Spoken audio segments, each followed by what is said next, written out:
Hello and welcome back to my YouTube channel Harshad's Biotechnology. Today we are going to study the topic regulation of cell cycle. अब cell cycle regulation को पढ़ने से पहले एक बार हम लोग जो आज तक हम लोगों ने स्टडी किया था अबाउट सेल साइकिल उसको एक बार रिवाइज कर देते हैं. ठीक है.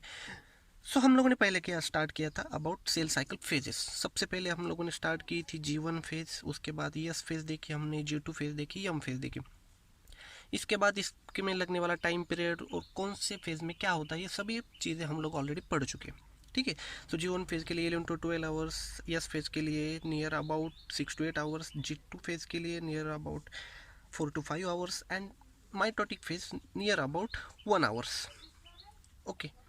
सो that part we are already studied. अब सेल साइकिल फेजेस के बाद हम लोगों ने स्टार्ट किया था चेक पॉइंट्स.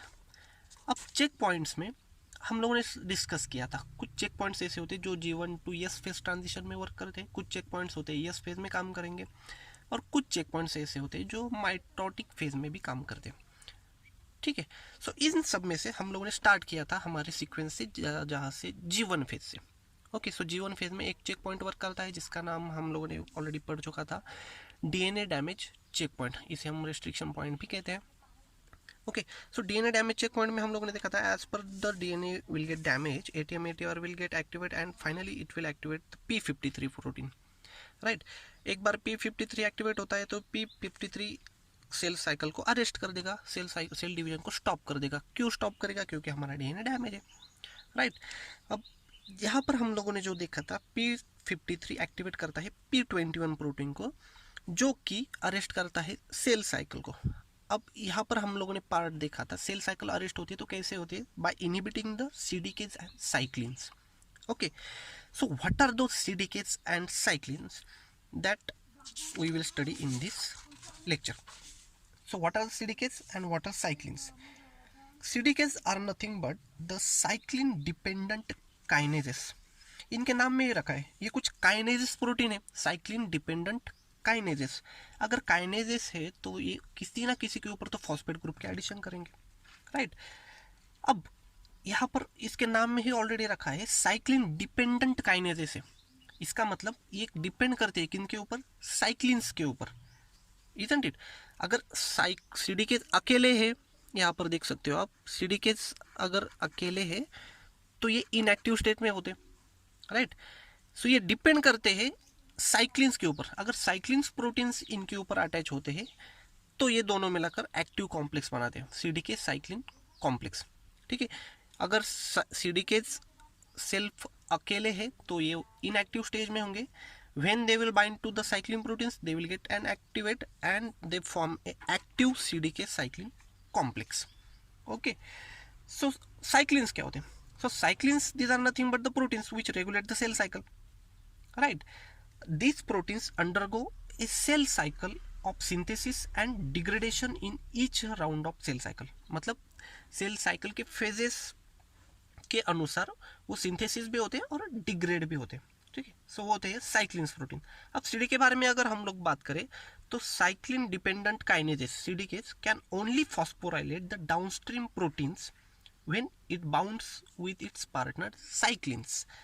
मतलब जब ये साइक्लिन्स प्रोटीन के साथ बाइंड होंगे तभी वो फॉस्फोराइलेट कर सकते हैं. जैसा कि हमने इस फिगर में ऑलरेडी देखा है, CDK सेल्फ अगर अकेले है तो वो इनएक्टिव फॉर्म में होते हैं. जब वो साइक्लिन्स से अटैच होते हैं तो वो एक्टिव CDK साइक्लिन कॉम्प्लेक्स बना देते हैं.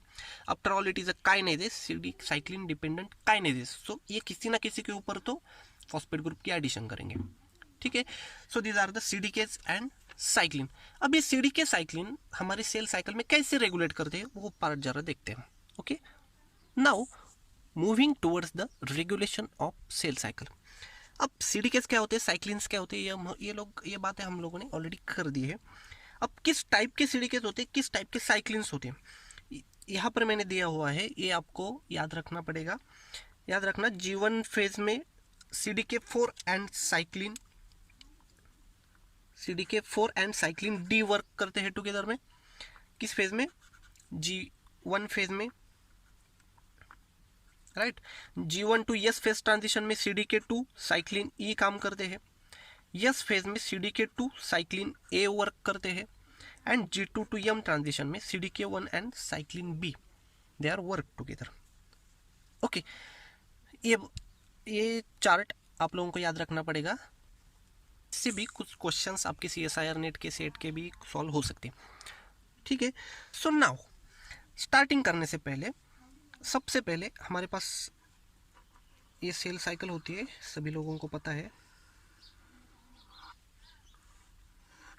G1 phase, S phase, G2 phase and M phase. अब जैसा कि हम लोगों ने सेल साइकिल के G1 फेज में ऑलरेडी एक लास्ट सेंटेंस पढ़ लिया था, जिसमें हमने ये लिखा था कि all CDKs are synthesised in G1 phase, right. All CDKs are synthesised in G1 phase. अब CDKs हमारे पास ऑलरेडी प्रिपेयर है, सिंथेसिस है G1 फेज में, राइट। अभी सिर्फ हम लोगों को ये साइक्लिन्स का प्रोडक्शन करना है। अब ये cyclins according to the phase कैसे एक्टिवेट होते हैं, ये पार्ट हमारा यहाँ से स्टार्ट होता है। ठीक है, सो यहाँ से आगे तक जितना कुछ भी होगा वो ज़रा मन लगा कर सुनना, अच्छे से समझ लेना इसको। सिंपल सी बातें रहेंगी। अगर आप SY में हो तो आपके लेवल तक यहाँ तक ठीक है। CDKs क्या होते हैं, साइक्लिन्स क्या होते हैं, ये चार्ट याद रखना, और सेल साइकिल तो हम लोगों ने ऑलरेडी पढ़ चुके हैं। सो SY के लेवल में यहाँ तक का पॉइंट ठीक है। अगर आप लोगों को CSIR नेट के से पढ़ना है तो आप लोगों को यहाँ से आगे का लेक्चर ध्यान से सुनना। Okay, so let's begin. सबसे पहले हमारे पास CDK ऑलरेडी प्रिपेयर है G1 फेज में। अब हम लोगों को साइक्लिन्स का production according to the phase करना है। ओके, सो सबसे पहले एक बात याद रखना, CDK4 साइक्लिन D ये दोनों मिलाकर एक्टिवेट करते हैं साइक्लिन E प्रोटीन को। ओके, CDK4 साइक्लिन D मिलाकर एक्टिवेट करते हैं साइक्लिन E को। CDK2 साइक्लिन E मिलाकर एक्टिवेट करते हैं साइक्लिन A प्रोटीन को। CDK2 साइक्लिन A मिलाकर एक्टिवेट करते हैं साइक्लिन B को। अब एक्टिवेशन कैसे करते हो हम लोग बाद में देखेंगे। ठीक है, सो सबसे पहले मुझे तो एक बात समझ में आती है, ये दोनों मिलाकर नीचे वाले को एक्टिवेट करेंगे, ये दोनों मिलाकर नीचे वाले को एक्टिवेट करेंगे, ये दोनों मिलाकर लास्ट वाले को एक्टिवेट करेंगे। ठीक है, सो सबसे पहले मुझे एक चीज चाहिए, साइक्लिन D कहाँ से प्रोड्यूस होगा, क्योंकि CDKs तो हमारे पास ऑलरेडी प्रोड्यूस है, राइट। अब चलो स्टार्ट करते हैं, साइक्लिन D का एक्टिवेशन कैसे होता है। चलो मान लीजिएगा हमारे पास एक सेल है,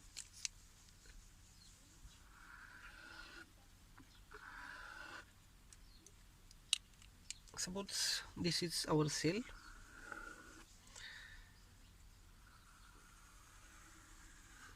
एंड इस सेल के ऊपर हम लोगों को ऑलरेडी पता है,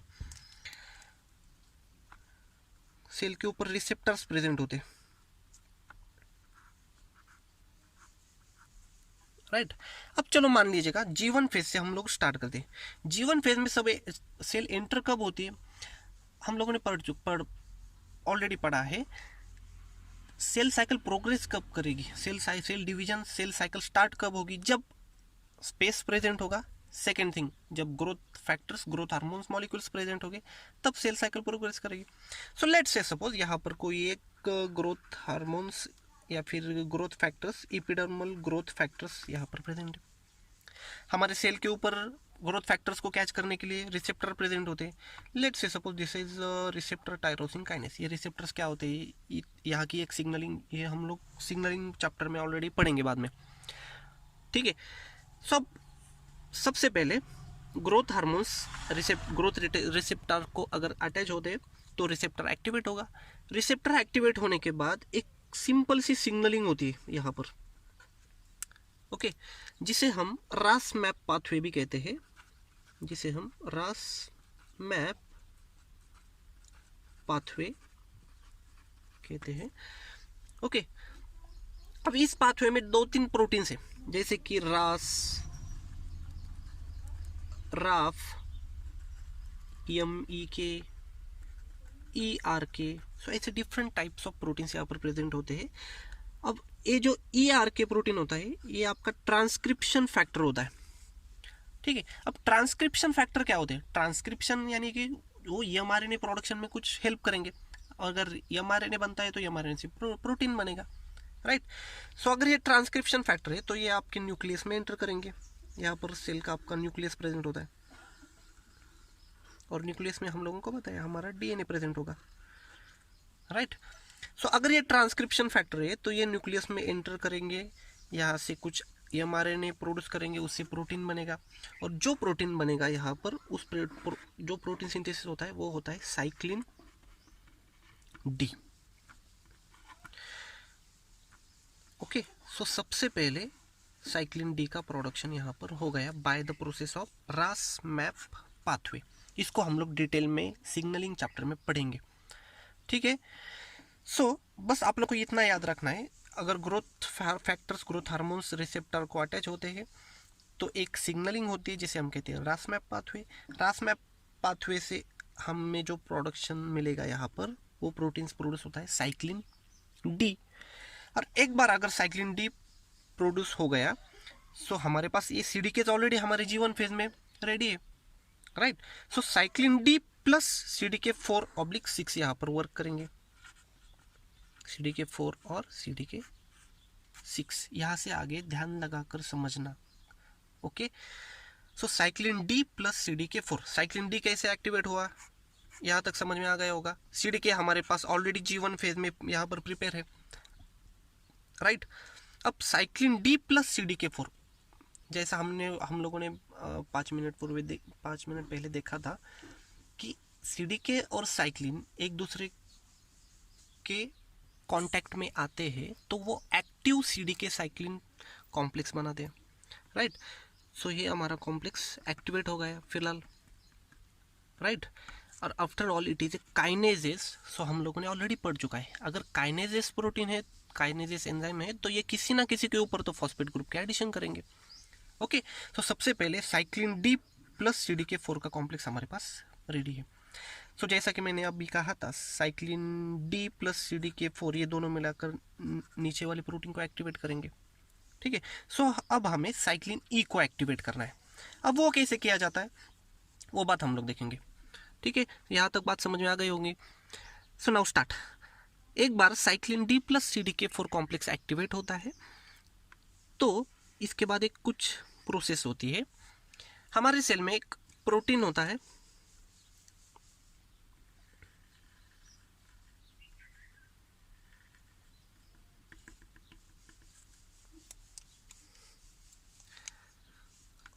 और एक दूसरा प्रोटीन है,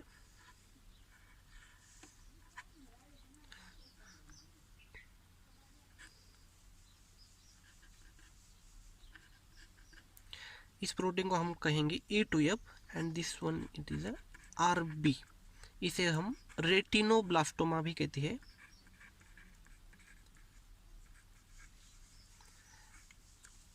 ओके। सो दो प्रोटीन्स होते हैं जनरली। रेटिनोब्लास्टोमा जो एक ऐसा प्रोटीन है वो इनहिबिट करता है दूसरे प्रोटीन को जिसका नाम है E2F। E2F it is a transcription factor, okay. So ये RB प्रोटीन क्या करके रखता है, ये E2F को इनहिबिट करके रखता है। जो रेटिनोब्लास्टोमा प्रोटीन है वो E2F प्रोटीन को इनहिबिट करके रखता है, ओके। सो अब यहां पर क्या होता है, साइक्लिन डी प्लस CDK4 जो कॉम्प्लेक्स हमारे पास एक्टिव कॉम्प्लेक्स है उसका फंक्शन होता है after all it is a kinases. So ये फॉस्फेट ग्रुप के एडिशन करेगा। सो ये साइक्लिन डी प्लस CDK4 किसके ऊपर फॉस्फेट ग्रुप के एडिशन करता है, तो वो RB प्रोटीन के ऊपर फॉस्फेट ग्रुप के एडिशन करता है। यहां से आगे ध्यान लगाकर सुनना, बहुत इंटरेस्टिंग कंसेप्ट है आगे, okay. So cyclin D plus CDK4 ने क्या किया, फॉस्फेट ग्रुप की एडिशन की किसके ऊपर, RB प्रोटीन के ऊपर। अगर अब RB प्रोटीन के ऊपर फॉस्फोराइलेशन होता है तो एक बात मेरे ध्यान में आती है, अगर प्रोटीन है उसके ऊपर कुछ फॉस्फोराइलेशन वगैरह कुछ इवेंट्स होते हैं तो उसका स्ट्रक्चर चेंज हो जाएगा। अगर स्ट्रक्चर चेंज होता है तो वो अपना फंक्शन अच्छे से परफॉर्म नहीं करेगा। सो RB प्रोटीन क्या होगा, यहाँ से डिसोसिएट हो जाएगा। This is RB protein, phosphorylated RB protein. उसका फंक्शन क्या था, वो E2F को इनहिबिट करके रख रहा था, राइट।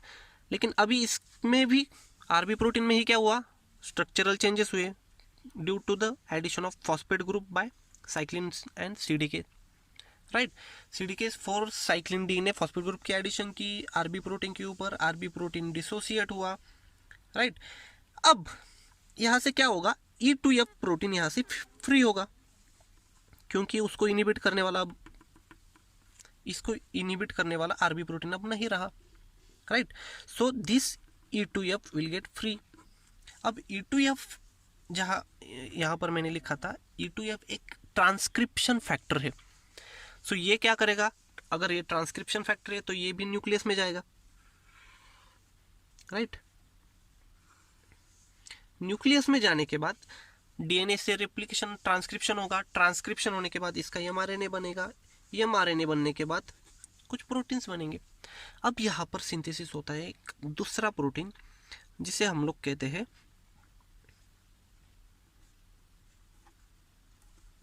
साइक्लिन ई।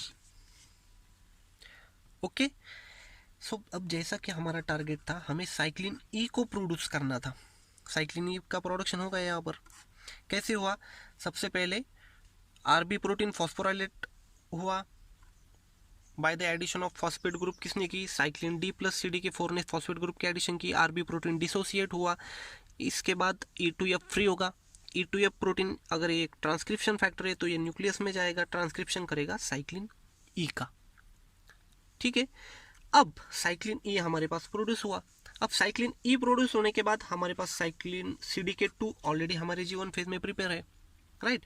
सो अब CDK2, सो साइक्लिन ई प्लस CDK2 का यहाँ पर कॉम्प्लेक्स बनेगा। ओके, सो ये कॉम्प्लेक्स यहाँ पर एक्टिवेट हो जाएगा।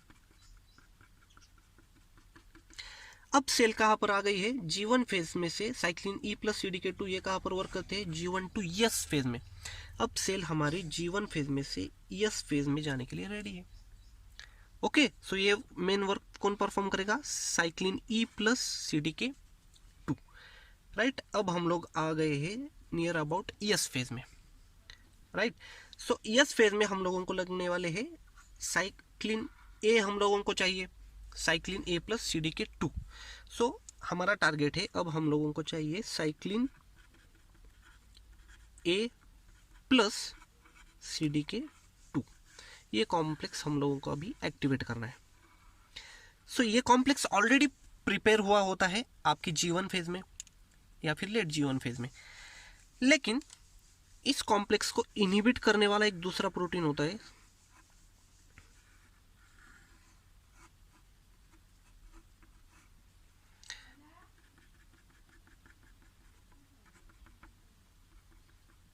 इस प्रोटीन को हम कहते हैं SIC, S phase inhibiting complex, या फिर simply SIC complex, S phase inhibiting complex. So ये कॉम्प्लेक्स क्या करता है, हमारे साइक्लिन ए प्लस CDK2 को ऑलरेडी इनएक्टिव स्टेट में रखता है। ये स्टार्टिंग में इनएक्टिव स्टेज में है, क्यों, क्योंकि ये इनहिबिटरी कॉम्प्लेक्स है, राइट। अगर इनहिबिटरी कॉम्प्लेक्स है तो ये साइक्लिन ए प्लस CDK2 को इनहिबिट करके रखेगा।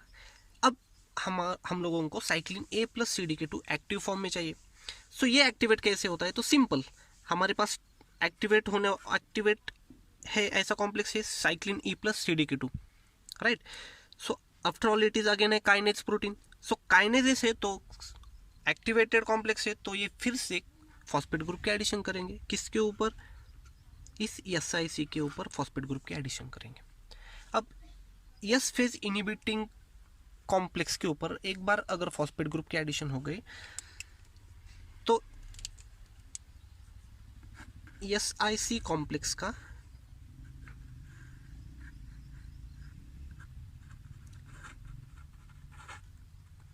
यूबिक्विटिन डिग्रेडेशन किया जाता है, यूबिक्विटिन डिग्रेडेशन किया जाता है, ठीक है। कैसे हुआ, जब साइक्लिन ई प्लस CDK2 ने इसके ऊपर फॉस्फेट ग्रुप की एडिशन की, तब इसमें स्ट्रक्चरल चेंजेस हो गए। स्ट्रक्चरल चेंजेस हो गए तो ये फ्री हो जाएगा। फ्री होने के बाद इसके ऊपर यूबिक्विटिनाइजेशन होता है। ये यूबिक्विटिनाइजेशन क्या होता है, ये आप लोग ऑलरेडी मॉलिक्यूलर बायोलॉजी में पढ़ चुके होंगे, राइट। सो इसका किया जाता है डिग्रेडेशन। अब एक बात यहाँ पर मुझे समझ में आती है फिर से, कोई एक प्रोटीन है जिसका हमारे सेल में जो प्रोटीन हमारे सेल में वेस्ट है या फिर उसे अगर डिग्रेड किया हुआ है तो वो प्रोटीन हमारे सेल के डस्टबिन में डिग्रेड किया जाता है, राइट। सो उस डस्टबिन को हम लोग कहते हैं जनरली 26S प्रोटियाजोम, उसे हम कहते हैं 26S प्रोटियाजोम, कि जो एक डस्टबिन की तरह काम करता है हमारे सेल में, राइट। सो एक बार इनहिबिटरी कॉम्प्लेक्स यहाँ से डिग्रेड हो गया, तो अब हमारा cyclin A plus CDK2 complex activate हो जाएगा।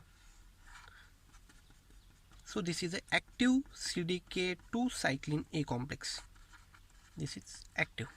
सो अब साइक्लिन ए प्लस CDK2 हमारे पास है, तो सेल हमारे कहाँ पर एंटर करती है, यस फेज में, राइट। अब यस फेज में हम लोगों को पता है यस फेज में क्या होता है, डीएनए का रेप्लिकेशन होता है। Let's say suppose this DNA, यहाँ पर लिख देता हूँ मैं, ये हमारा डीएनए है, यहाँ पर लिखा है मैंने। सो इस डीएनए में सबसे पहले हमारे पास है साइक्लिन ए प्लस CDK2, जो कि हमारे पास एक्टिव कॉम्प्लेक्स है। अब यहाँ पर क्या होता है, हम लोग आ गए हैं यस फेज में, जहाँ पर डीएनए का रेप्लिकेशन होता है।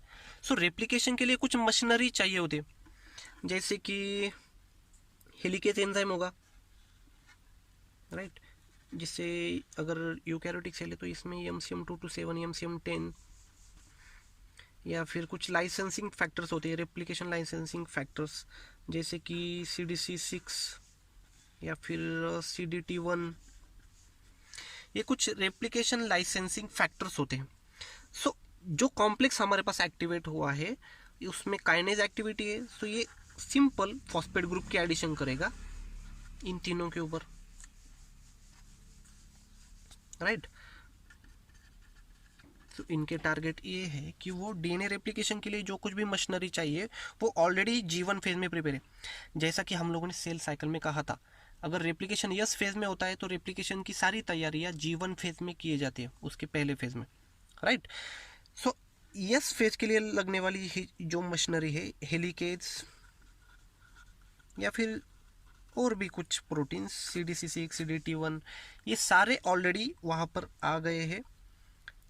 लेकिन अभी तक वो एक्टिव है क्या, नहीं, ये स्टार्टिंग में इनएक्टिव स्टेज में होंगे। उनको एक्टिवेट करने का काम करता है आपका cyclin A plus CDK2 complex, right. So CDK2 cyclin A complex क्या करेगा, इन सभी के ऊपर फॉस्फेट ग्रुप की एडिशन कर देगा, और एक बार अगर फॉस्फेट ग्रुप की एडिशन कर दी तो यहाँ से आपका रेप्लिकेशन प्रोसेस स्टार्ट होता है, राइट। और रेप्लिकेशन यहाँ पर कंप्लीट होगा, बाद में सेल ट्रांसफर करेगी यस फेज से G2 फेज में, ओके। सो ये यहाँ पर रेगुलेटरी प्रोटीन्स होते हैं, CDKs and cyclin, who actually regulates the cell cycle, okay. बातें बड़ी सिंपल है, CDKs हमारे ऑलरेडी G1 फेज में प्रिपेयर है, बस हम लोगों को अकॉर्डिंग टू द फेज इस साइक्लिन्स को हम लोगों को प्रोड्यूस करना है। सो अब तक हम लोगों यहाँ तक आ चुके हैं यस फेज में, जहाँ तक डीएनए का रेप्लिकेशन हुआ, ओके। सो डीएनए का रेप्लिकेशन अगर होता है तो सेल पास करेंगी यस फेज से G2 फेज में। अब G2 to M ट्रांजिशन में कौन सा साइक्लिन लगने वाला है हमें, साइक्लिन B। अब इसका प्रोडक्शन एक्टिवेशन हम लोग बाद में देखेंगे, ओके। सो इन सब में से अब जरा ध्यान मन लगा कर इसे सुनना। अब जो हम लोग यहाँ पर पढ़ रहे हैं, ये सभी साइक्लिन का एक्टिवेशन, सेल एक फेज से दूसरे फेज में ट्रांजिशन कर रही है, ये सभी कब होगा, जब ग्रोथ फैक्टर्स यहाँ पर प्रेजेंट होंगे, हमारे सेल के रिसेप्टर पे अटैच होंगे, तो ये सारा प्रोसेस हो सकता है, राइट। हमारा डीएनए का रेप्लिकेशन कब होगा, जब ये सारा प्रोसेस फॉलो होता है, तब जाके हमारा डीएनए रेप्लिकेशन होता है।